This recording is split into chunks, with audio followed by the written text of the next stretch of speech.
নানা কারণে টেলিপাড়াকে বিদায় দিয়ে নতুন জীবন আরম্ভ করছেন টেলিপাড়ার অনেক নায়িকারা। আগের বছরই বিয়ে করে স্বামীর সাথে বিদেশে রওনা দেন রুষা চ্যাটার্জি, বিদায় দেন তার অ্যাক্টিং কেরিয়ারকে। অপরদিকে যার বিয়ে নিয়ে চর্চায় টেলিপাড়া, সেই জনপ্রিয় টেলি অভিনেত্রী সোহিনী ব্যানার্জির আজই বিয়ে। কদিন আগে তার আইবুড়ো ভাতের অনুষ্ঠানের কিছু মুহূর্ত শেয়ার করেন তার বন্ধু তথা তার শেষ নায়ক স্বস্তিক ঘোষ। উড়ন তুবড়ি ধারাবাহিকে তাদের জুটি হিসেবে দেখেছে দর্শক। অনেকের প্রিয় ছিল এই জুটি। গতকাল থেকে আরম্ভ হয়েছে বিয়ের অনুষ্ঠান। এদিন সোহিনীর মেহেন্দিতে দেখা যায় তার হবু স্বামী জয়সূর্যর নাম।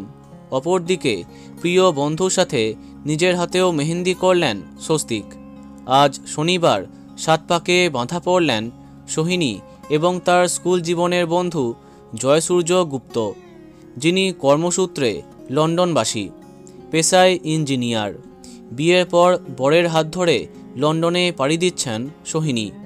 আপাতত 1-2 বছরের জন্য বিদেশে থাকার পরিকল্পনা তার। তবে তিনি জানান, পাকাপাকিভাবে তিনি অভিনয় ছেড়ে দিচ্ছেন এমনটা নয়। নিঃসন্দেহে তাকে মিস করবে তার দর্শকেরা। তবে তার আগামী জীবনের জন্য তাকে অনেক শুভেচ্ছা। তো বন্ধুরা, তোমরাও শুভেচ্ছা জানিয়ে দাও। ভিডিওটি লাইক এবং শেয়ার করো। এই রকম অনেক ভিডিও পেতে সাবস্ক্রাইব করো কারেন্ট পজ। ধন্যবাদ।